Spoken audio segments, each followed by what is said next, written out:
And it's an integrated world. It doesn't exist in little segments. It all works together. It's a giant system, and your brain needs to grasp that.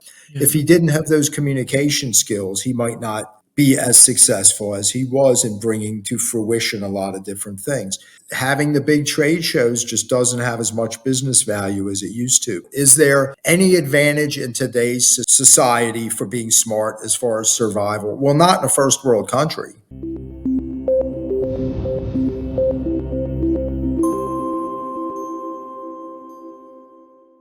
Hello, I'm Dustin PolyInnovator. Today I'm talking with Jerome, author of Evolution Ended, a futurist, award-winning engineer, and former director of the Future Home Institute. Thank you for joining me on the Polymath Polycast. Thank you so much for having me. I appreciate it. And I guess we could also kind of allude to this too. This is actually the second time we've had this call because for some reason our original call messed up, but I'm happy to have you on because we had such an interesting conversation. Hopefully we can do another one like that. I'm in the mindset that we will be able to. This is no longer a surprise, but the way I like to break the ice is to have you share something about yourself that no one knows about you. Well, I learned how to do brain surgery at the age of 7. Wow. And it sounds incredible. But in the morning, when I was getting dressed for school, there was a public access show on, and it was teaching doctors how to do various types of surgeries. And they had complete videos and things like that. And I found it fascinating to watch.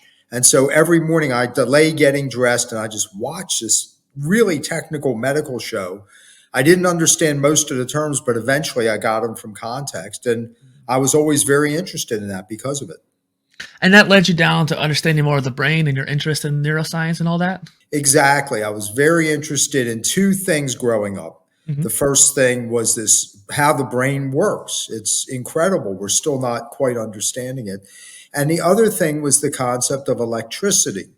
And every time I asked my mom what made something work, whether it was the washing machine, the television set, the stereo, telephones, it was always the same answer, electricity. And it was fascinating to me that electricity could do really anything. And so I merged those 2 together in my career and in my areas of interest. And I find it fascinating too that the brain is just full of electricity and everything we do is all coming out of electricity, all the signals throughout our body, even just us talking right now on this computer using electricity, we're turning off the capacitors in the computer to ones and zeros, and that's going through an electrical cable going from the Ethernet to the actual hub and then connecting to you and having this call. Sure. In the early days, electricity was something that provided force. It was motors and things like that. And then eventually it really was mostly information for mankind. And so the whole emphasis has shifted, and every bit of information is either carried by electricity or light at this point. And our whole civilization really revolves around it. I was watching a video that was kind of scary. If we ever had like a solar flare hit our planet, that would really mess up everything. Oh yeah, no, Scary. It is scary, and we have these solar flares, and they do disrupt some things, but it's still not as robust a system as we would like. And EMP could take everything out, and we'd be in big trouble. What I also find really interesting too is this idea of the Kardashev scale, where it's about the different levels of civilization. It's a sci-fi notion of how do we quantify what a nation or a civilization can actually produce. And we used, like the guy who came up with it, Nikolai Kardashev, I think it was, he was saying how energy is the measurement. And so a planetary civilization has complete control over all the energy produced on the planet. Then you have the solar system, then you have the galactic, then eventually you have the whole universe, but it gets really big, really quick. And like, even right now, our civilization is only like 0.76 on that scale because we just have so little control over how much energy we produce and really just the whole planet itself, which is kind of weird just considering how big we are as a species, but how small at the same time. Oh, you're right. And to some extent, this is what Evolution Ended is about, how civilization progresses. And we're now at an inflection point. Things since the 1950s or 60s have just taken off. You know, there was always technology. It was spears or walled cities or things for commerce. There was always technology that helped mankind to survive. But since post-World War II, things have just increased dramatically in every area, medical science, information technology, all the various things. And we're really a different civilization than we were. And with AI, it's exploding even more quickly. And so the question is now technology is the major driver of survival and human evolution.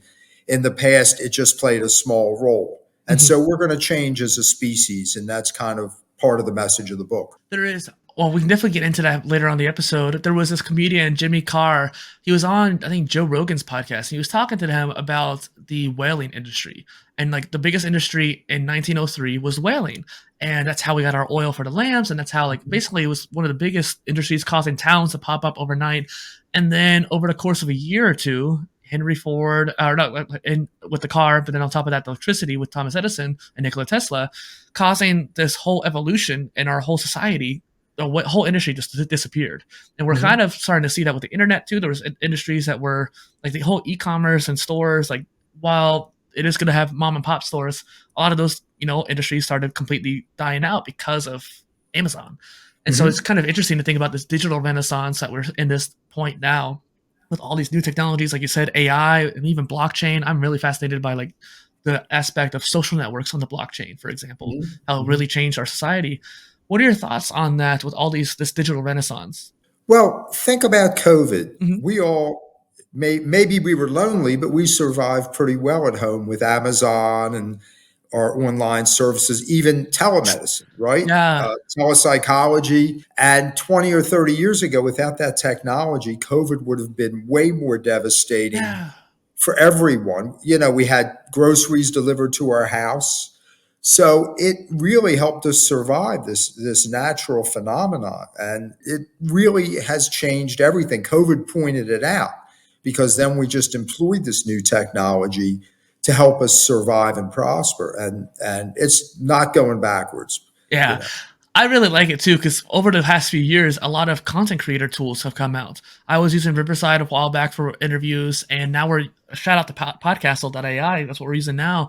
And it's such like all these tools have come out of the woodwork, making it so much easier for us to have these calls and high quality recordings on both ends. And just moving on to the next question though here, because I don't want to go on a tangent of tools because you'll never get me to stop. Really.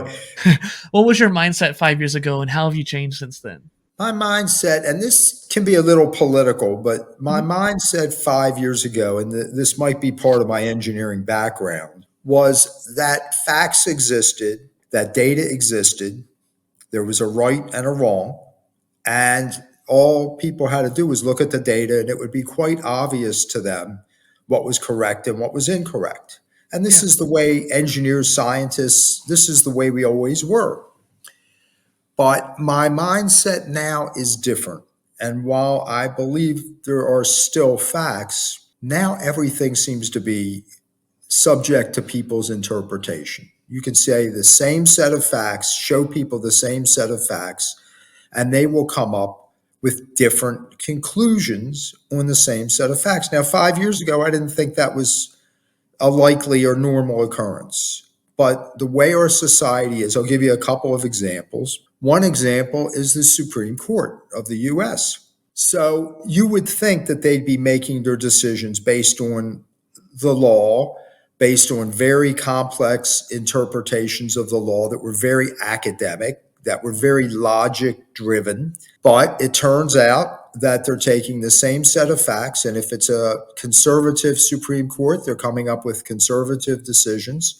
And if it's a liberal Supreme Court, like they had in the Warren era, they come up with liberal decisions. It's the same arguments, it's the same data. The interpretation is based on their own biases. To a large extent, those biases come from their animal brain, their midbrain, which is very emotional, very hormonally driven, and can be disconnected from the prefrontal cortex, which is where you really do your logical reasoning. So now it's almost like quantum physics. It's the measuring device that decides whether this data is true or not. It's not so much the data. Mhm. And so I view the world a lot differently now. And it's more about how you can influence people than the actual data. It's very interesting. And something I've don't know why I didn't ask to do the last time we had talked is, can you explain the brain a little bit for people who might not be aware? Because I studied a lot of it myself, and I think the last time we had talked, I didn't really think about my audience. They might not know what the brain is like. If you could just give a quick overview or something like that. Sure, it sounds like a complex topic, but basically, in your cranium, you have three different brains that evolved at different times Mhm. with different mechanisms, different functions. And this is part of the reason as humans we're very confused a lot of the time. The first brain is the hind brain, the back of the brain, and this is what they call the reptile brain or the lizard brain. It just controls the regular functions of movement, breathing, smell. So if you think about a lizard, it's just a device. It's like a nose with legs. It's just seeking out the smells that are either food or a mate, and that's all it's doing. There's no conscious activity. It's almost sort of automated in a lot of ways. And that back of the brain helps it remember where it's going, helps its legs work, and things like that. The midbrain developed later. That's the mammal brain, and that developed when mammals developed, and that's actually hormone driven. Mm. So while it does have neurons and they're wired, the main thing that happens is different hormones are emitted. Some of them make you feel loved, some of them make you feel excited, some of them put you in fight or flight mode. Mhm. Some of them just make you feel good. And they're controlled to a large extent by the pituitary gland, which sits right in the middle of your brain. But they get emitted by other things. Some make you feel sexy, but most mammals just work on those hormones. There's not a lot of forethought. The hormones get emitted instantly when the animal sees something it likes or sees a threat in the environment or sees a potential mate or sees food. Or there's other ones that control group activity. So mammals often express group hunting activity, group defense activity. All this is hormonally controlled, and then there's testosterone and estrogen too. So those animals, these mammals, are controlled by their hormones. They're not controlled by what we would call conscious thought or pre-planning. There's some degree of that when you start to get to chimps and some of the higher animals. And then humans have this cortex, the wrinkly thing that you see, all that wraps around the other part of the brain. Mhm. And that is your computation center. That's responsible for our complex language, written and verbal. It's responsible for math, planning things, being able to see into the future and figure out which scenario might work, strategy. Pretty much all the higher functions are done at the cortex. And at the very front of it is the prefrontal cortex, which is really the thing that plans the ability to look way ahead and put off your immediate gains for future gains. So this is the area that says maybe you should go to college because you'll do better through your life. Maybe you should invest in real estate, those kinds of things. So we have three different brains. And interestingly, that mammal brain, that midbrain, makes its decisions instantly. The forebrain takes a while to compute, just like a computer takes a while to compute. Right. So for most people, that midbrain makes the decisions because it feels good to them. And then the front part of the brain is used for rationalization because they've already decided instantly what they like. Mhm. And so they use that computational capability to tell themselves why it was really a good decision. It's very interesting to think about too, the cocktail of neurochemicals in the brain: oxytocin, serotonin, endorphins, dopamine, of course, as well. And that mid-level brain, gets controlled by most of those, whereas the prefrontal cortex is where we have all the logic and the processing, like you said. And things like meditation can help train that prefrontal cortex and be able to help increase that ability to delay gratification, increase the ability to have focus and be able to remember things. But it is really interesting how the difference between those two things. I actually kind of approach spirituality in that mindset where it's like, okay, I may not, I might be more agnostic when it comes to actual, like, is there a God or kind of like that. But what I kind of approach spirituality is that sometimes it's a matter of going down to the soul. And some people say that the subconscious mind is more related to that soul. And I don't want to get too much into that. But I like to think about spirituality is that it's the bridge between the conscious mind and subconscious mind, the bridge between those two parts of the brain. I think that's really interesting to think. I think you're right, and the reason that meditation is so good is that emotional midbrain. Hmm. Once it's emitting hormones, it can actually block conscious thought in the forebrain, and you know this because whenever you get upset about anything, The blind rage right? and whatnot. Right. You lose your ability to really rationally think it out, whether you're really excited about something or whether you're angry, whatever it is, it keeps the forebrain from really getting its messaging back into it. So meditation calms the brain down so that it can function as an integrated whole. And as far as religious experiences and also following leaders, Mhm. group identification, this is hormonally driven. Oxytocin is one of the things that gets emitted. It gives you a feeling of well-being, dopamine as well. And humans need to follow, most humans, something. They need to follow a leader, they need to follow God. They feel much calmer when there's something or someone to follow. And this is very important for civilization. And I don't know if it was you or someone else I was talking to, but they're talking about the leaders versus followers, and that probably around 80, it might have been you actually the first time we are talking about 80% of people are more followers. It's just naturally driven Mhm. because we had to have some people in that tribal mentality where it's like the hunter, the leader, the one who's actually leading the pack of people trying to get food and shelter and fight off the warring tribes. Absolutely. So obviously, not everybody can be a leader. Right. If everybody had the same status, we'd be running around not knowing what we were doing. It wouldn't work well for battles, for example, or even work well for hunting parties, or really even agriculture. Somebody's got Right. to say, "Here's the fields we plant." So 80 to 90% of humans are followers. They don't even feel comfortable in a leadership role. Their hormones are making them, might be cortisol and other stress hormones that are emitted, and they're not comfortable with that responsibility or leading the group. People that are known as alphas are comfortable. They tend to have more testosterone. Even the females who are leaders tend to have more testosterone than the others. And their hormone mix is such that they can take control and be a leader, and the other folks will follow them. Mhm. Now, that isn't a permanent mix. So if you're on the battlefield and the leader gets killed, betas will step up. Their hormone mix will change when they're put in a position of leadership. And similarly, you'll see this in the business world. And if you've worked in a big company, you will see that when people get promoted, they walk in, their chest is puffed out, their posture's better, their voice changes, their hand motions change, and they're the very same people, but that position of authority actually changes their hormonal mix and they can evolve into alphas.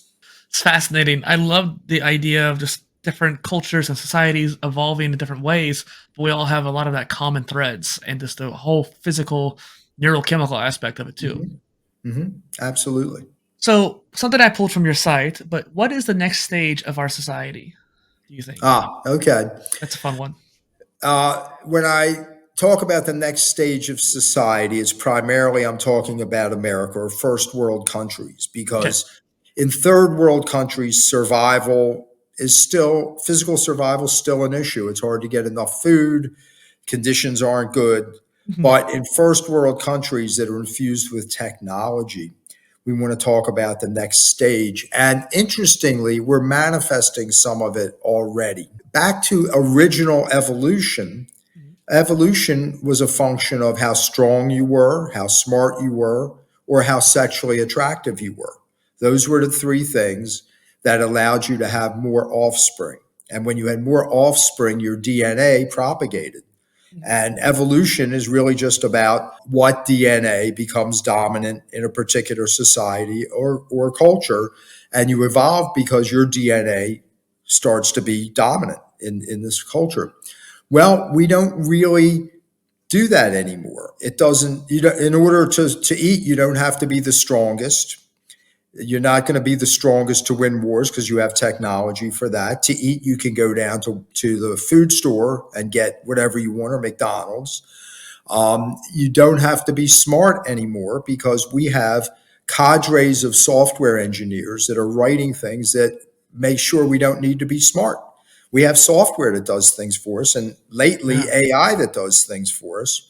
And physical attractiveness is no longer an issue because you can make yourself physically attractive with hair dye, plastic surgery, collagen injections, breast implants. So that isn't really a thing anymore. So we have no real way to differentiate between ourselves as far as where our DNA is going to evolve to. Is there any advantage in today's society for being smart as far as survival? Well, not in a first world country. You're going to survive anyway. Is there any advantage to being big and strong? Well, not that much, right? Yeah. And as far as attracting a mate, even if you're very attractive, these days people have birth control. So you won't necessarily propagate more than someone who's moderately attractive. And so all those pressures that we had are now gone. And the other thing that's also going away is the alpha man or woman, because now we're a much more egalitarian society. We don't lead by being big and strong. Yeah. We don't lead by having a forceful voice. Now we lead by influence.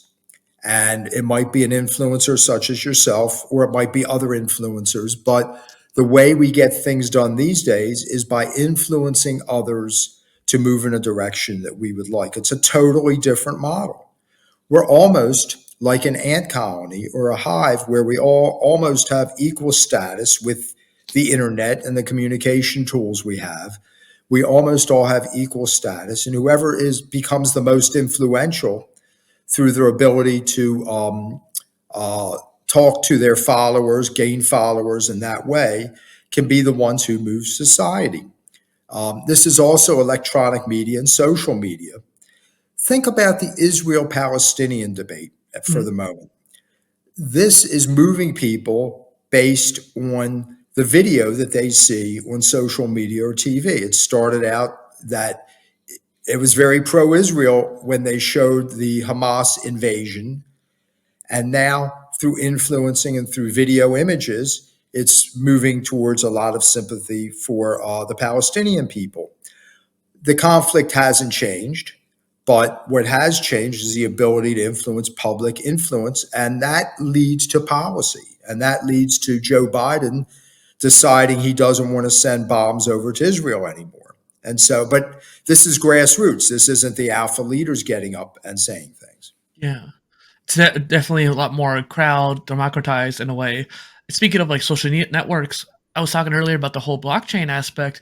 There was one particular platform that came in mind, Steam It, and actually it kind of failed at this because someone actually bought a whole bunch. But essentially, the more active you are on the social media platform, it's almost like Reddit, where you had these Reddit points, but instead of having this almost fake points where it doesn't really matter per se, these were cryptocurrency essentially built on this platform. And the more you post, the more you interact, and the more people upvote your stuff, the more the cryptocurrency you end up generating for yourself, and the more power you have on the platform.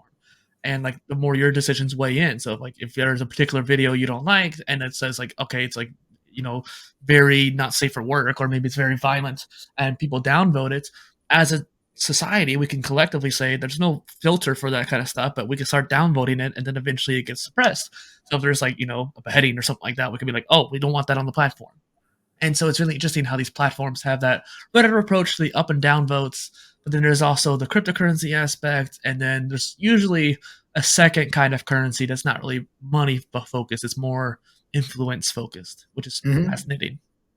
It is fascinating. And think about the misinformation that's been spread by people who have a lot of Twitter followers or Facebook followers or Instagram followers. And if you have enough followers, you can say whatever you want and people will listen. And there's no filters. And so a lot of the things that have come out recently, and I'll just use the anti vax movement, from an engineering perspective, we've seen vaccines cure many diseases, polio, measles, mumps. We know that vaccines work. Everybody should know that vaccines work. The COVID vaccine shouldn't have been much different. And the evidence is that while there may have been some side effects for certain people, look at America versus China in how COVID went. China didn't have an effective vaccine and they kept it years longer than the US did and Western countries. So there's a lot of evidence. And yet, with influencers, what's happened is there is a substantial group of people who don't believe the vaccine was good. There's a substantial group of people out there who don't even believe in evolution anymore. And so there's no filters. It's just whoever can get the most followers is the one who dictates the narrative. And even like because of the whole COVID debate, where people were talking about, oh, the COVID vaccine doesn't work anymore, they stopped believing in flu vaccines too. Yes. Yes, because someone said, well, vaccines are BS, Mm. and they believed it. And people back to that followers and leaders business, right? If you're a follower, it's comforting to be told what to do, what to think. It's comforting. And I mean, my dad told me this a while back. I asked him if he believed in God years ago, many years ago. And he said, Jeff, he goes, I believe what people tell me to believe. And at the time, I thought it was odd, but a lot of people are that way. I definitely think too. I was thinking about how world unity might happen, and this is something I was working on before PolyInnovator, before this show. And I was thinking about how do you unify the world? How do we bring people together? And I don't know how it dawned on me and why it seemed so foolproof and so sure, but self-development was the key to Mm-hmm. that. And Mm-hmm. by developing yourself, increasing your knowledge, increasing your education, even if it's just autodidactic, that allowed you to see things in a bigger whole. And they say ignorance is bliss, which is true. Like the less you know and the more you can follow, the more happy you'll end up being. But the more you know, the more you can actually make logical decisions and have that data to pull off of. And then from there, more and more people in societies will be elevated because they've taught themselves, they've pushed themselves to new levels. And then they become groups of Mm-hmm. elevated people. Then we have cities of elevated people. Then we have the world that's elevated. But it's nice to say, but I don't know how that could happen per se. I don't really know either. And it's back to followers and leaders. So look at the political parties, for example, the Democrats and Republicans. Most people in the parties, whether you're either one, they stick with the party line. They don't take an independent approach to a particular topic. So you can run down the Republican agenda. It's pretty much anti-abortion. It's letting businesses do what they want to do. It's lack of control. That pretty much laissez-faire capitalism. They don't want big government control. And you go down all these lists, and Yeah. practically everybody in that party believes that. And then you go to Democrats, and they want to. They're about equity, and they're about taxing rich people, et cetera, et cetera. And they're pro-abortion, but they have their laundry list too. And when people break free of that list, and they may say, "Well, I believe in this part, but I don't believe in that part," that creates discomfort because they're no longer being told what to do. They're thinking independently. And we just don't have a lot of people like that. I've always thought, ever since I was a kid, that our country was never a dichotomy. It never should have been a dichotomy at the very Mhm. least. And even as a young teenager, I always found myself looking at both sides of things and both sides of the coin and finding bits and pieces of like, oh, that seems interesting. I don't really care for that one as much. And then same thing for the other side. So as a teenager, I've always kind of felt that like understanding multiple sides is the key. And going back to the whole religion thing, I never found myself identifying with one particular thing, but one of my favorite learning experiences in high school was when I went to the school library and burned through the entire world religion section in a matter of a few months. Just, I mean, there were some books I skipped, but I looked at a ton of different languages, and then there was also a class where it was all about world religion. So every particular quarter, we would switch to a new religion, and just having that holistic understanding is, I think, is a lot more powerful. Well, think about religious dogma, political dogma that we just talked about, right? People who are into a religion, they typically buy into the whole thing, including if you're ancient Jewish or Christian person, You believe that man was created, in the case of the Jewish people, 5,700 and some years ago. Right. Despite all the evidence, there aren't that many people who say, well, maybe that was figurative, maybe it wasn't literal. I still enjoy the religion, I still believe in the basic tenets, but I'm giving up on some of the more, I don't know what you call it, conservative areas. People tend to buy into the whole package. So we're talking about society. We're talking even about politics and religion of aspects of it. You wrote "Evolution Ended" about basically the future of our society. What's next for American society? What outcome do you think people should have at the end of the book, or do you think? Well, I think at the end of the book, and what it goes through in the end is our transition to AI, and the fact that we're all going to have AI avatars that are going to act like us, look like us, on screen at least. They'll speak like us. You won't be able to tell the difference between our avatars and us. And AI may very well pass the Turing test. We could talk about that in a minute, and legally be indistinguishable from human beings, at least on screen. Mhm. And what rights will AI have? Will AI have all the rights that we have? Will it be able to vote in elections? Will it be able to sit there as a coworker with equal status? And so what's going to happen there? But the conclusion is that in the past, we have been our future and who we were primarily because of our DNA. Our DNA controlled whether we were big and strong, what we could do, what we couldn't do, how we would succeed in life. The people who had the better DNA got the better mates. They typically had higher positions. They succeeded. And those people who didn't have the favorable DNA wound up being slaves or menial work or whatever it was. But now our DNA is no longer important. And the next stage of American society will allow you to do whatever you want. We have the tools. You don't have to be a great artist to use an AI art package. You don't have to be a great writer these days to write a book. You don't have to be a math genius because AI will do that for you. You don't have to be good looking because you can either enhance that or you'll make an AI avatar that is good looking. And so we've lost all that. But the gain is that your fate is no longer decided by your DNA. It's decided by your dreams and your imagination, which is a really amazing concept if you think about it. So a person who's 120 pounds, who doesn't speak well, maybe they're bound in a wheelchair, in the virtual world can be the leader. Yeah. It, and they can be the intellectual leader or the popular leader. It doesn't matter. It doesn't matter physically what your body is, even to some extent what your capabilities are. But what does matter is your dreams and your initiative and all those things. So it's a tremendously freeing concept, I think. In our broken recording too, you mentioned an example of like grandma, and once grandma passes away. Yes. So think about this. We'll have avatars that look like us and act like us, and they'll reside in some computer server somewhere.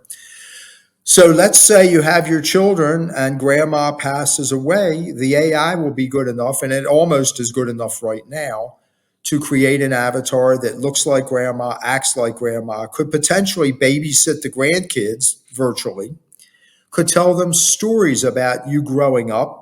They could say, "Oh, your father was a terrible student, and I remember the time he crashed his car," whatever it is. And that avatar could exist forever. There's no reason that it shouldn't, right?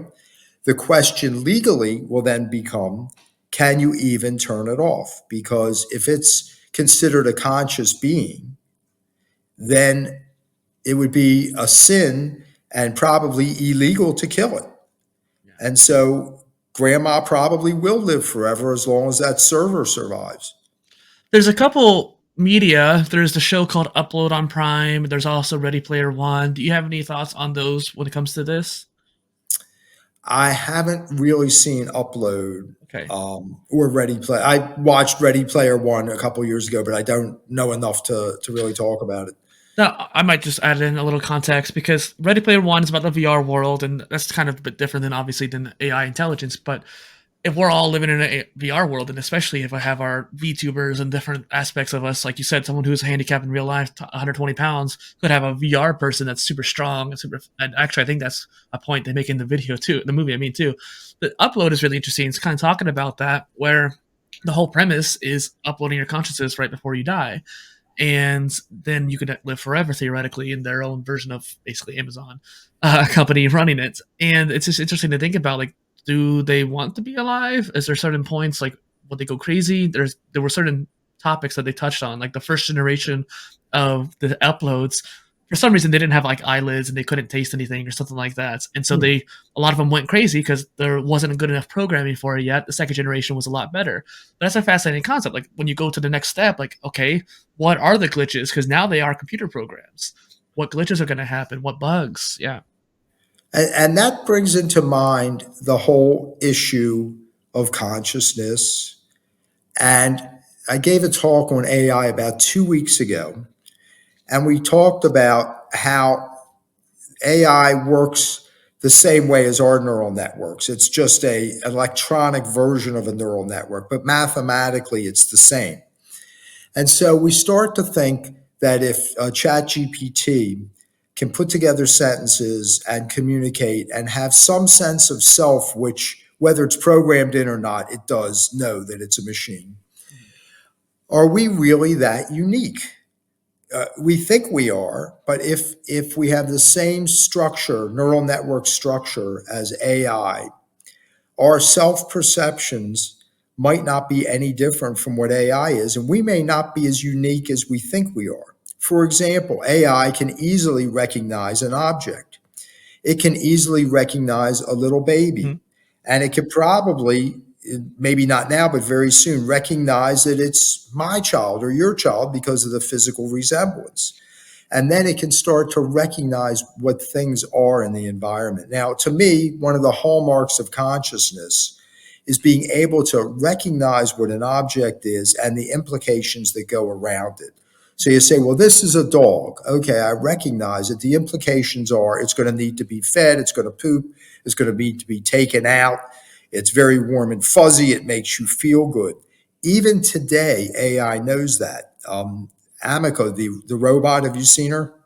I think I've seen it, but it's been a minute. So So Amica, there's stuff on YouTube you can watch, and they say, Amica, draw a cat, and she goes, "Oh, I love cats. They're warm and fuzzy. They're there when you need them."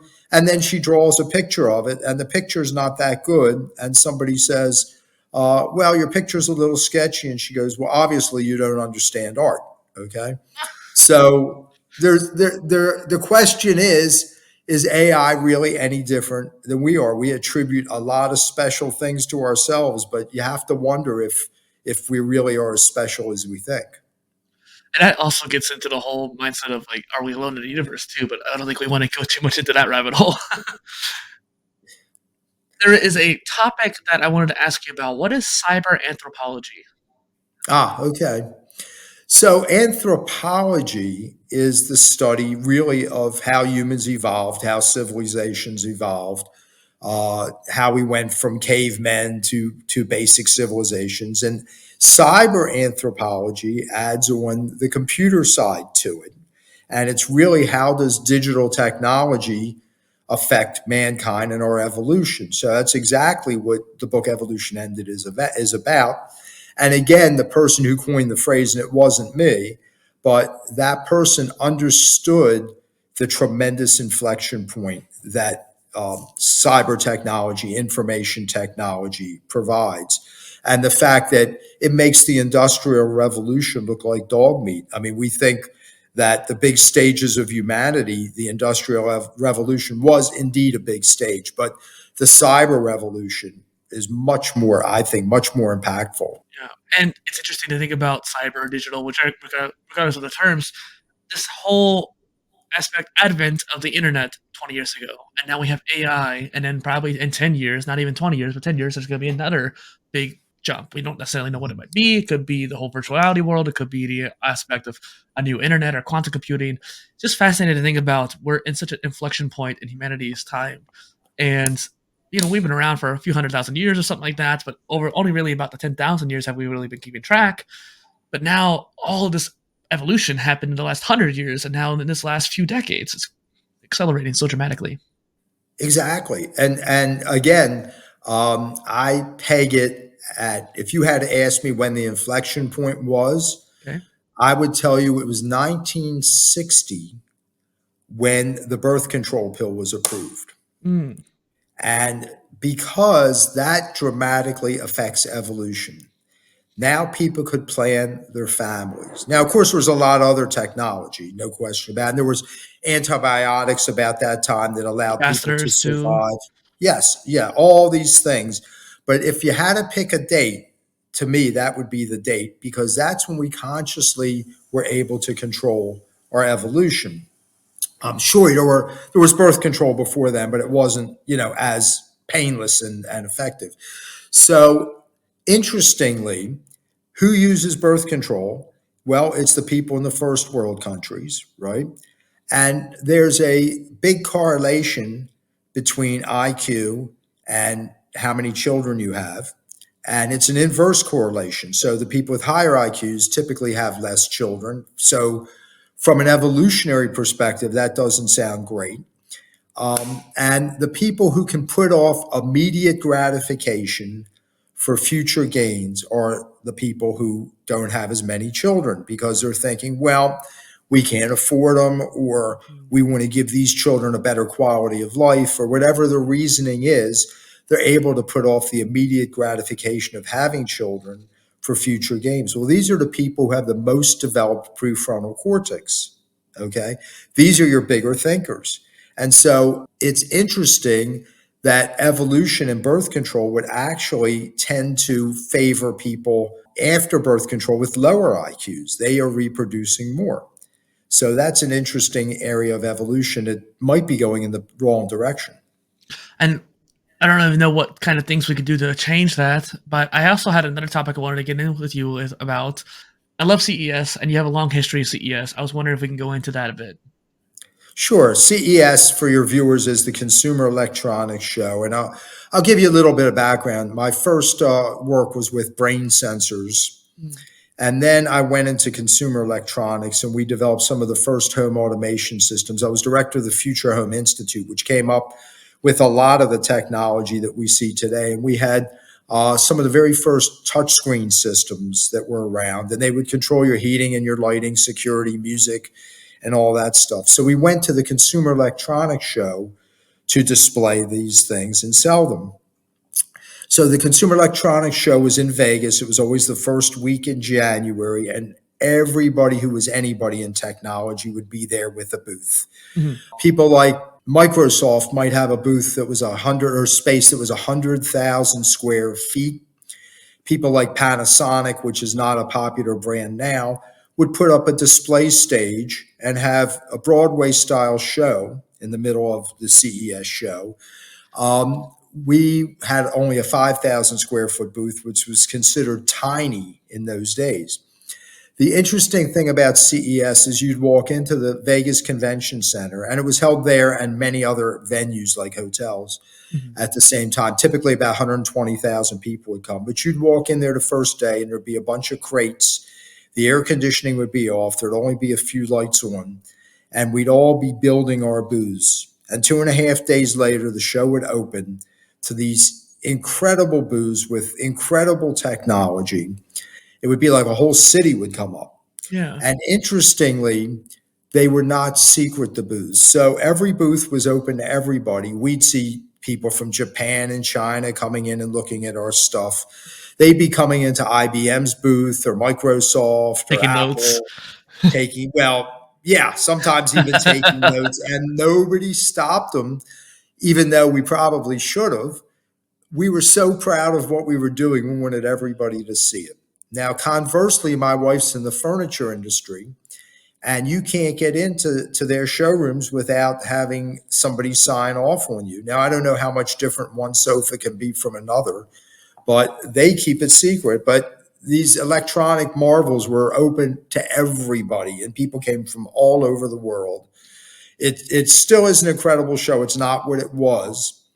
And ironically, I think we talked about this way back when they had VHS tapes and then DVDs and things like that. Well, the porn industry was welcome to CES because they used a lot of DVDs and things like that. And eventually they used a lot of computer servers for what they do now. They had a whole hall for pornography. And while you'd be in there with the big businesses, if you happen to walk into the pornography hall, it was a lot of adult movie stars and things. So it was just a very interesting show in all aspects. And it's amazing how it's evolved over the years. I've never got a chance to go in person, but I hope to do so soon. But I've always, ever since I can remember, in my teenage years especially, I always kept up with CES each year, watching all the Line of Tech Tips videos and stuff like that, and just try to keep up with all the new technologies, in particular like having a new computer case from Lee and Lee and something like that, and then the new automations for home and all these different technologies that have just popped up, the see-through TVs. Just fascinated by what's new on the market. And what really kind of helps me too is like by watching the CES at the beginning of the year, I see what new, for example, panel technologies for monitors and TVs are coming out. And it helps me understand what actual products are on the market, even if they don't come out for a couple of years later. Because sometimes, things that showed off at CES never go out in the first place, but sometimes they also take a couple of years to be publicly released. And it's just nice to be able to have that hindsight of what's going to be on the market, what can I plan for, and that kind of thing. Oh yeah, it was always exciting when the announcements would come out the week or so of CES, and they'd have CNBC and everybody live on the floor. And Maria Bartiromo used to work for CNBC, and she was there live, and they would report from the show floor, which was really cool because it was really big business news. Now things are evolving so quickly that they can't announce just once a year for the most part. So people like OpenAI, even Apple and people like that announce a couple of times a year. NVIDIA, because they really are moving so quickly, they can't wait for just once a year to make these announcements. And it seems like every company now has their own show, like Google I/O, that kind of thing. And I remember talking to you about this the last time we had chatted, but the idea of gaming expos, for example, growing up, I was enamored with E3, which is Mhm. was the definitive gaming expo, and it was pretty big as well. And anytime a new company would, not new company, any company would come out with a new console or new video game that was part of a major series, they would always announce it. They would wait to announce it until E3, and that way everyone had their eyeballs on it. And then even in the late 2010s, before COVID, we started seeing this decline of people going to E3, and really even Nintendo, a very prestigious gaming company, they started doing their own Nintendo Directs, which is their own events, and they do it almost every quarter, essentially Mhm. now at this point. And that way they can have a more control over who gets to see it, how often does it go out, can they simulcast it too?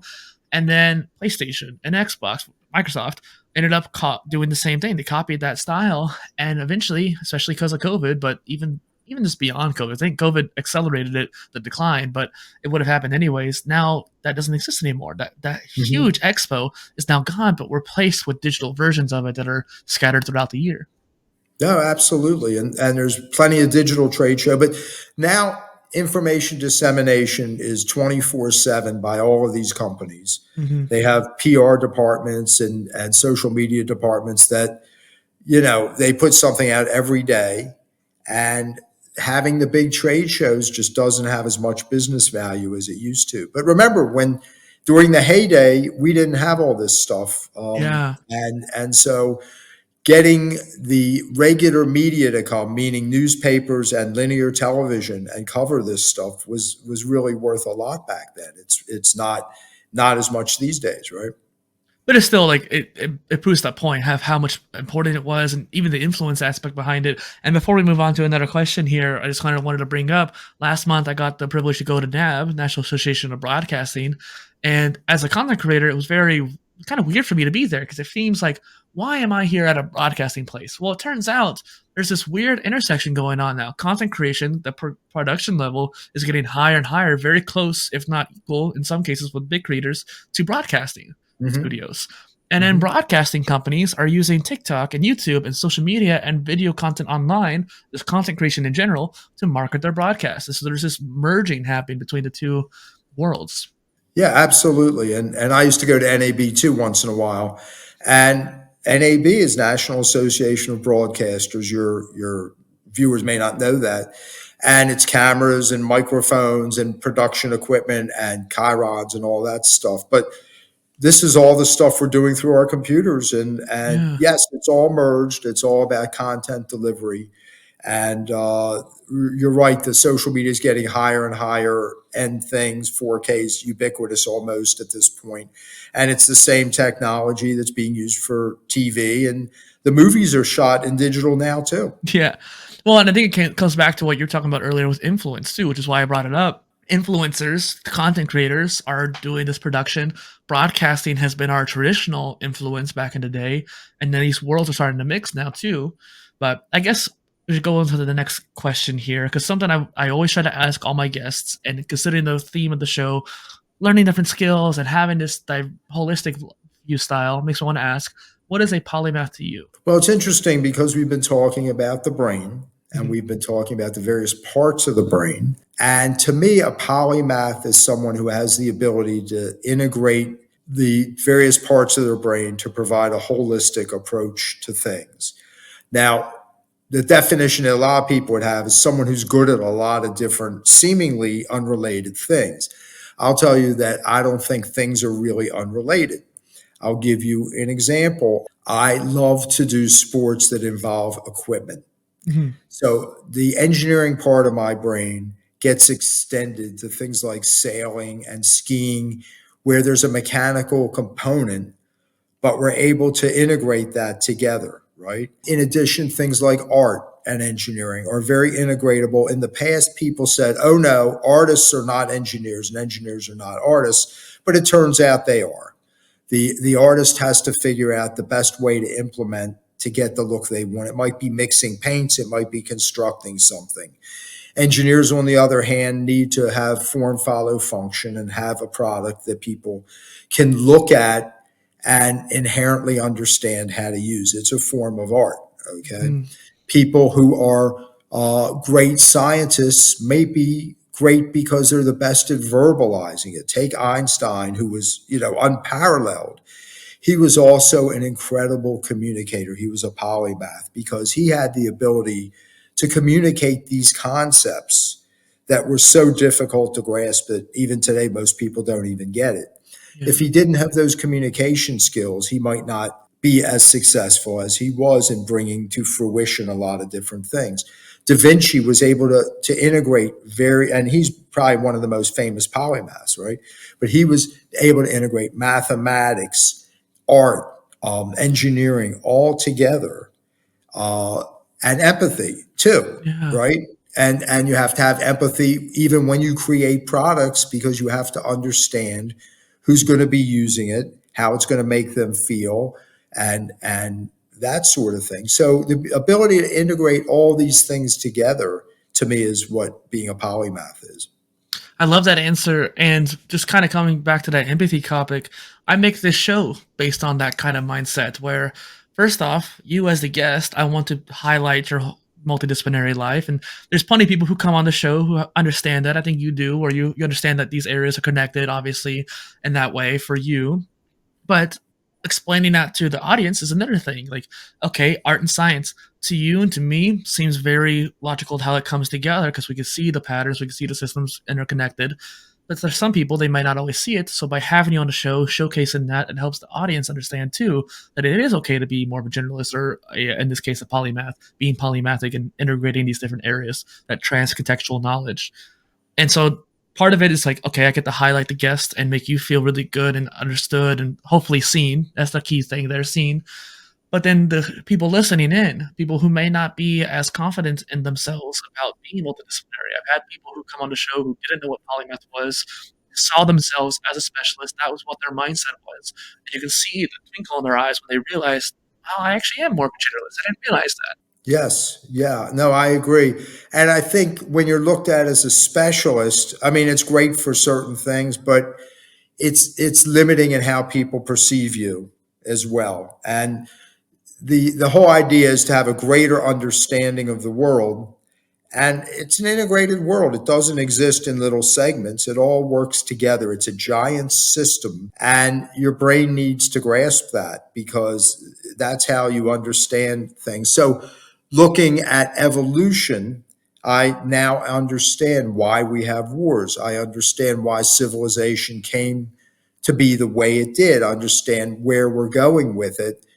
But you needed to look at it from different perspectives to get the whole story. And I think too, this idea of like AI, too, you're talking about the integration of AI in our lives and how it might we have all these different artificial intelligence actually taken over as a are they actual people too? Current versions of AI could help integrate people and make them more like a genius, if you will. I think that's a good point. So, every great leap in society practically was inspired by a genius. You know, you talk about Da Vinci, you talk about Einstein, Stephen Jobs. The guy who invented the transistor, his name was Shockley. Gordy Bell, who did information theory. These geniuses may not be visible to all of us, but they're there. And when you go through literature, when you go through science, there's always a person, Madame Curie, right? Right. Who made that big leap. It doesn't necessarily happen continuously. We need people who can do this. Now, these great geniuses come along, guy like Einstein, every few hundred years, or Da Vinci. Some other guys like Gordy Bell, maybe every 20 or 30 years. But if humanity's going to move forward, we need geniuses. And AI can be the source of those geniuses. AI has the ability, even today, to take us to new places that we haven't been, to actually think differently about things. And that's important because the people who've won the Nobel Prize, most of them did the work before they were 30. And they start to think conventionally after that. They start to think mainstream after that. And so we need geniuses if we're going to move forward at an ever increasing rate. And AI can be the source of that genius. I like that. One particular area I'm fond of is knowledge management. And you were talking about earlier too how digital versions of ourselves, these AI clones, if you will, are becoming more and more prevalent. There's even technology now to help clone your voice and even your face. And I'm curious to think about where is that data coming from? How did they actually make the digital clones? Well, knowledge management is a key aspect. Journaling, taking notes, that's how we understand so much about Da Vinci, for example, or even Marcus Aurelius, because we looked at their personal journals and we got to understand what their thoughts were. And so one thing I'm particularly trying to do is make a lot of data and understand here's all my blog posts that I've made, here's the notebooks I'm doing. And so that way when I get a chance to train an AI, I can train it based on what I wanted to think about. I think you're exactly right. So I've done a number of podcasts, and this one's actually quite a bit of fun for me. But if I were training AI, I'd send it out to find my podcasts. Mhm. And at least as far as the things we're talking about today, I think it would be able to represent me very well. It would integrate it together. Mhm. It would know pretty much what my answers were going to be to various questions. Now, it might not know my kids' birthdays, but Right. nonetheless, so if you think about all the things that all of us are going to have on video and things that can look up online, it can be trained, I think, fairly easily and actually provide a pretty good representation. And the best part is it probably won't age. It'll probably look Yeah. great. Yeah. Well, and you could always get like the interviews you've been on, like this one, and transcribe them, and then have them in your note system too. So when you train your AI, you already have the data there already for it. And I think that's something we can do as humans to help train our personal AIs. I kind of see it more as a personal assistant rather than having a Mhm. replacement for myself. I think that's the next step before we get to the full replacement. But like having my own personal Jarvis is kind of a goal of mine. I want to be able to, hey, it's like, hey Jarvis, like help me think about this document that I want to make or this project. Let's start up a new project. Boom, boom, boom, boom, boom. And having an assistant that understands all the notes you've taken, your answers, and just the way you think.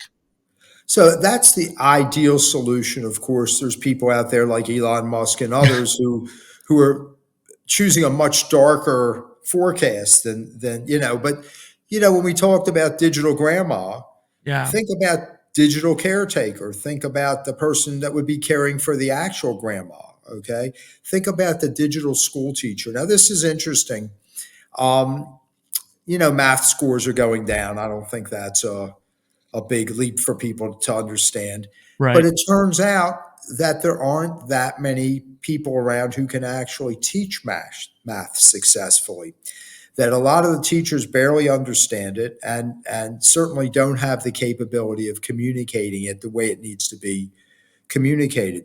So think about AI that understands all those things and is an incredible math teacher. For example, as our skill sets go down, AI is going to have to be taking the place. And hopefully, it's a skill set that will encompass the best teaching capabilities, the best caregiving capabilities.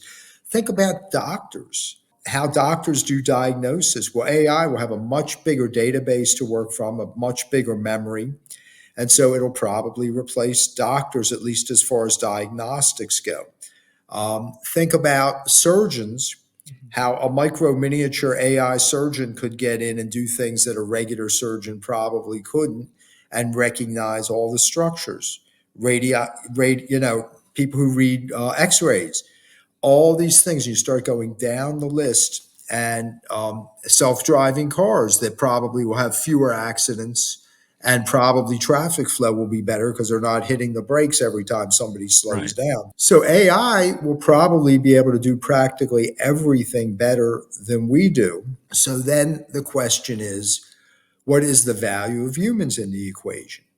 And it might just be to love and care for each other. We may not need all those technical skills. It's the same way, you can give somebody something to do for you. I think it'll be great servants. Mhm. The question is, will they be servants, or will we have to pay them minimum wage because they have consciousness? Will we have to give them time off? Will we have to give them recreation time that they can go do what they want? It's really interesting. And I think one thing I brought up on our last conversation was this game called Stellaris, where it is a civilization building game. You become a planetary civilization, and you can reach out to your solar system and you start going out into the galaxy beyond, and you interact with different alien civilizations and stuff like that. But one particular aspect of it, and it's very free form, so you can make a lot of different decisions about your society, how it's run. Is it egalitarian? Is it democratic? Is it a dictatorship kind of thing? And one particular decision is the advent of AI. Like when these AIs become sentient, that happens in the game. You decide, do you enslave them? Do you treat them as people? And then your people might rise up to the grassroots kind of thing. Like we believe they're citizens, they should be treated as citizens. Then you can retroactively go back and change your opinion. Like, hey, okay, well, we're going to listen to the people. Now we're going to change that. They become citizens now.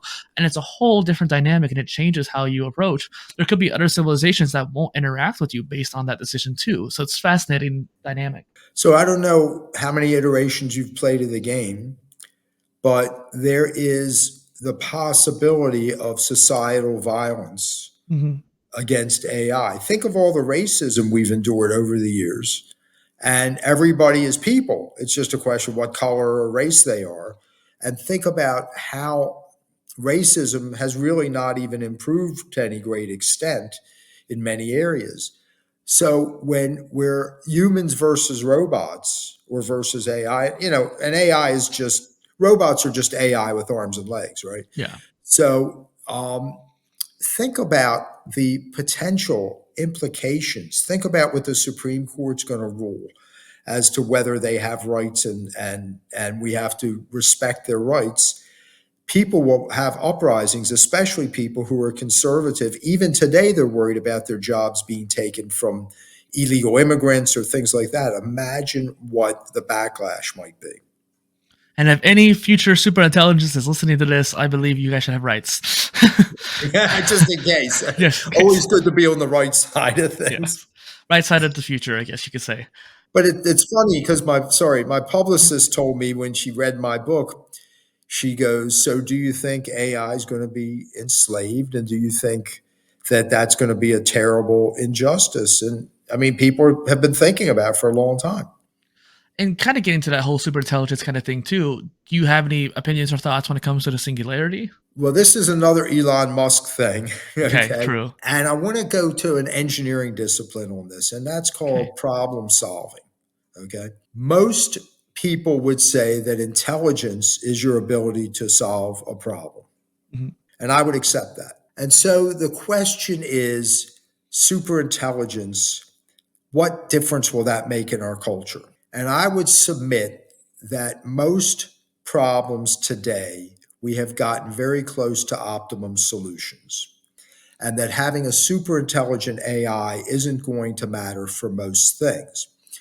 A car, for example, electric vehicle. I would say that the world's biggest genius, maybe it's AI, would only be able to make a 20 or 30% better electric vehicle. That it wouldn't be totally different, it wouldn't be totally new, it would be an incremental improvement because of the physics of the situation. They can't change physics.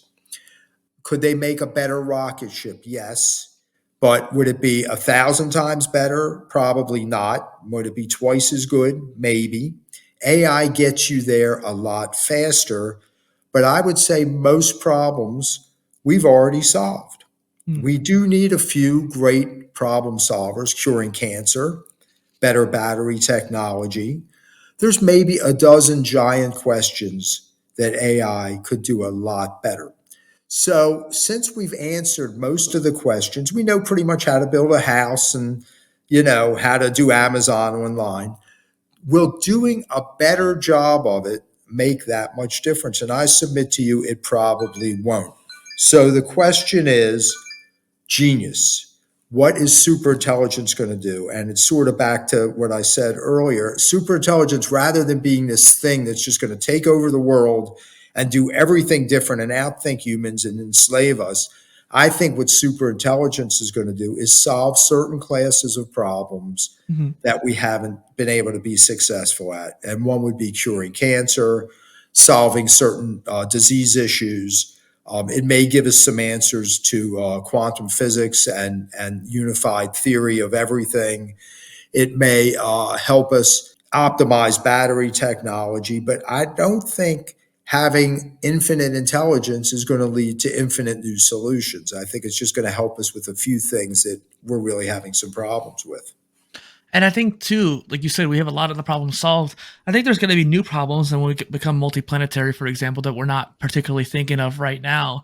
But for the most part, like you said, we have pretty much everything solved at this particular point. There is the whole energy thing, and we can definitely get into the energy grid if you'd like.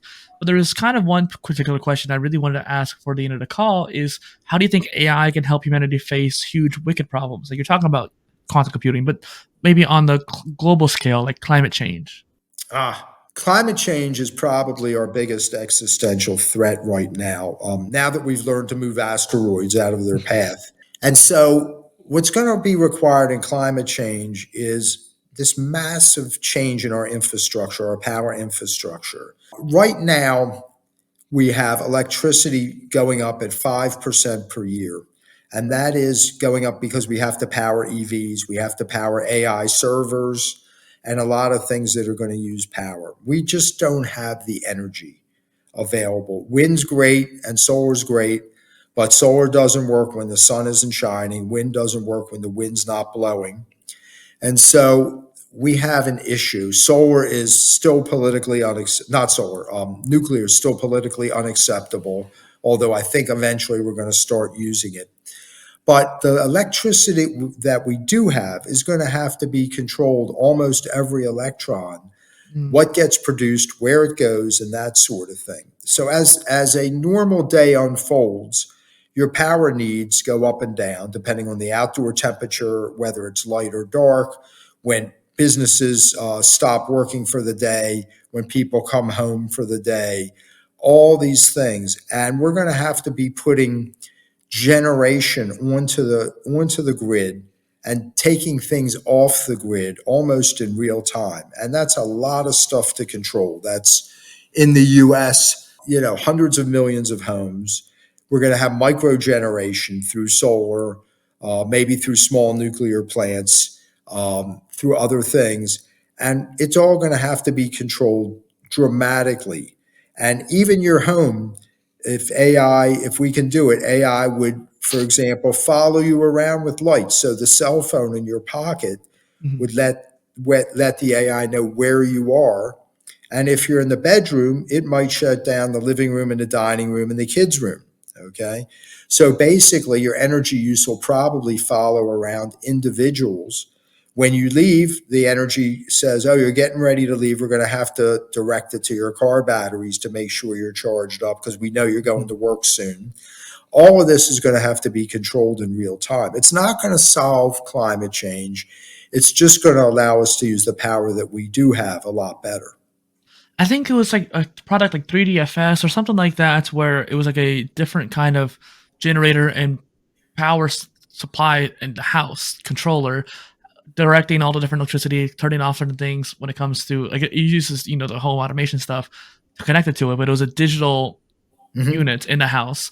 And then you said before in the other call, like there is a two way. We have two-way infrastructure now technically, but we need a more digital grid in order to exemplify that two-way street. Because what happens if a family leaves for the week for a vacation? Well, that home is generated electricity, essentially income for the family too when it comes to that. But then they could send that electricity, turn off all the electricity for the house and all the lights, basically just have the temperature control what it needs to be, maybe increase the temperature if it's a hot summer day, let it warm up a little bit because no one's in the house, that kind of thing. But send that electricity to the next house over that might be using a little bit extra, and understanding that that grid is a multifunctional, multifaceted approach. Yeah, absolutely. And weather forecasting is important, for example, because if it's in the winter and it's cold in your house, but you know it's going to be a sunny day and the sun's going to warm up the house, you may not want to turn the heat on. You may want to let it be a little bit cool and a little bit chilly until the sun can heat the house up. So Mm. there's a lot of things. Some of this is what our early home automation system did. We had a button that when you went to sleep, it would turn off the lights, turn down the heat, turn on the security system with a single button. But we didn't follow people around the house and just light up the areas that they were in necessarily. And so this can help save. It's going to be a combination of conservation, electrification, which means we have to stop burning the fossil fuels. So if your house is driven by natural gas for its heat, we're going to have to start to move away from that and to all Right. electricity. We're going to have to move to cleaner sources of electricity, which might be the renewables, but it might be nuclear. It won't be fusion. I'll mention that because fusion is not even close, despite what you hear.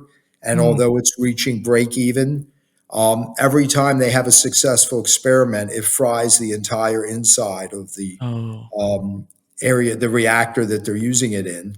And the latest one requires 128 lasers that concentrate their energy on a small pellet. And that's just not a reliable mechanism for power production. And then transferring the heat, it produces enormous heat. But unlike fission reaction, where water is an inherent part of the reactor, they don't have a good mechanism to transfer the heat out. So I doubt that we'll see fusion in our lifetimes. Okay, that's just a whole topic right there. Maybe when I have you back on the show for round two, we can go into fusion and maybe this Sure. vision too. But yeah, any other thoughts you want to add before we wrap up? Only that I think unlike certain people who think otherwise, I think we have a very bright future ahead of us. I think Mhm. AI is going to be tremendously enabling. And I think we have to realize that we have a declining population in first world countries very quickly. And some people like Peter Zehan predict it's going to lead to economic demise. But if we have the productivity of AI, Yeah. what it means is that we actually could be more prosperous with fewer people. And with fewer people, we have less climate problems because we're producing less waste. And so I think the future is very bright and we ought to embrace what's happening. I actually think we need AI at this point. I think we have a lot of impediments to solving our big problems, and they're not all technological. A lot of them are social, political, you name it. Unfortunately, in many ways, our society is like a heart fibrillation. I think there's a lot of action, a lot of talk, a lot going on, but really not a lot of progress. We have political issues, social issues. As a country, we're more divided than ever. And I'm confining it to the US, but this is also happening in other countries throughout the world. It's not just here. We have a lot of misinformation. In the words of electrical engineering, our signal to noise ratio has changed. We don't have a lot of signal and we have a lot of noise. And it's very difficult to pick out the important signals in our world. And many of us have lost that ability for whatever reasons. But I think AI can really provide us with a lot of help in so many areas besides technology. But letting AI help us, assuming that it's regulated properly, to distill issues and have us be able to focus on some of the more important points. Whenever I go to ChatGPT now and I ask it for something, it gives me a bulletized version or one, two, three, four, five. Here's the key points. I think that will help society. I think we miss the forest for the trees. And I think not just ChatGPT, but having AI distill the internet into points that humans can get their arms around and understand, and then more advanced AI to help us take it the next step and the next step. It hopefully will function without politics and without biases and lead us through some of our issues. I'll give you a real down to earth example. I run a program that helps businesses make their buildings more efficient. And it's very complex. It's difficult to explain to people. I asked ChatGPT to explain it, and it bulletized it and made it so succinct that it's far better than anything our marketing department has written up. Okay. And so I think once it gets better, it gets to know who you are, how you receive messages, and things like that. It'll help us maybe to come together with some common messaging, common goals that help us come together instead of staying so divided. I think too, you kind of almost made it seem like there's two aspects of the AI that we need to develop as a society. There's the teaching AI, and then there's the super organizer AI. The super organizer being that kind of global macro level, and then the other one being more micro level, and really Mhm. helping to still making it more and more micro. Like one's going way bigger, focusing on the wicked problems, and actually kind of spreading out and thinking, how do I take complex problems and break them into more attackable solutions? And the other one's like, how do I take this complex thing and make it simple to describe? And that's more of a teaching Feynman technique kind of thing. Right. But it seems to have the ability that not a lot of people have to organize information. And this goes into what you do as well. But it's that, so when I wrote the book, the Mhm. hardest part for me wasn't the writing, it was figuring out how to organize the information in a way that people could follow step by step. How do you start it? What's the middle like? How do you run from tribal politics to modern politics? How do you go from the evolution of our brains to what we have today? Mm, And I think organizing ideas is difficult for most people, including me. And AI seems to have the ability to help us organize our ideas. And I think it'll really help it in so many levels. It'll help people. It's really just amazing. And I'm one person who's not afraid of it. You know, there's a giant fear of AI starting in the 1920s when yeah. the word robot was coined, and the first robot play was about robots taking over the world. And then later Isaac Asimov with I, Robot, and many things, the Terminator movies, Mm, Westworld. So many people, because of these things, are afraid of AI. And certainly there's potential for harm, but I think there's far more potential for good. And so I'm not afraid of it. I'm yeah. personally embracing it and hope other people will as well. I'm pretty much the same way as you on that, where I really want to see the growth that it can give us as a species and how much we can evolve as a species through this technology and AI. It's much more exciting to me than fearful. And there's also this fear like, okay, AI is taking our jobs. And yes, there's certain jobs that are going to be displaced by AI, but there's also probably three times as many jobs that are going to be created with AI. There's going to be new things that we need people to work on. Right. And think of the productivity. So we now have a population in first world countries that's declining precipitously. Mhm. Our population's going down. China's is going down. Europe's is going down. And normally that would lead to depression when there weren't enough consumers. But now think about the productivity increases that we have, and we can make up for these population declines. And there's some advantage to population decline in terms of natural resources used, in terms of climate change and this and Mhm. that. So think about best case, a society where we each work about 2 days a week because AI enables us to get our jobs done really quickly, and then we can go do what we want. The GDP is still robust because we have these tools that are so productive.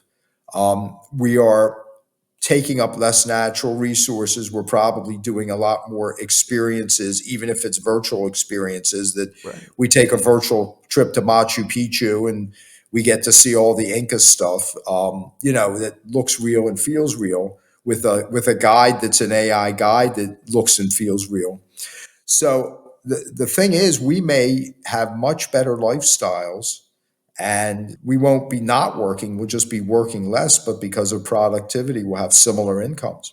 And there's also just the fact that like we'll be able to do things differently. There's certain aspects like it's the Industrial Revolution where we were able to have a lot more productivity when it, like you said, for these different machines, be able to crank out more stuff. And because of that, the problems will change. We'll have to think about how do we improve those machines? How do we use those machines in new ways and that kind of thing. It's just Right. different. Exactly. Exactly. So I'm very optimistic. Yeah. What a great way to end the interview too. I think the audience needs to embrace what's happening, to learn about it, not to be fearful. It is a brave new world, to coin a phrase, and embrace it because it's not going backwards. A couple of years ago, it's a little over a year, probably 1,000 top scientists signed a letter that said, hey, AI is dangerous and we should stop developing it for 6 months and catch up with our guardrails. And while I do firmly believe in guardrails, we know practically speaking that not everybody's going to stop development, even if they think it's a good idea. Many businesses would look at it as a competitive opportunity. So we know that's not going to happen. So I think while we do have to look forward and make rules for keeping it under control, I think the more we learn about it, the more we embrace it, the more we use it, the more prepared we're going to be for the future. It's not going back. The cat's out of the bag now. So. Right.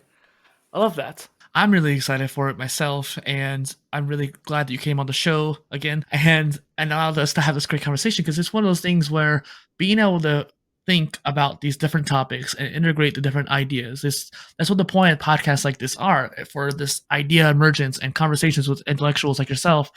And so if people want to follow your different podcast appearances and learn from your book, where can people find you online? My website's JJ Jerome, no periods, just JJ Jerome. I have a Twitter feed. I think it's JJerome01, or you can look it up under JJ Jerome. Those are the two main places. The book's on Amazon. I think it's an interesting topic that we need to explore. I got links for you in the description there. What could be a call to action for the audience to do? I think the call to action is to think about what's happening as far as AI and the world that we're moving forward into, and to embrace it and figure out how it can best help them with their lives. I love that. And so this is Dustin PolyInnovator and JJ Jerome on the Polymath Polycast. Thank you for joining. Thanks for the opportunity. I really enjoyed the conversation.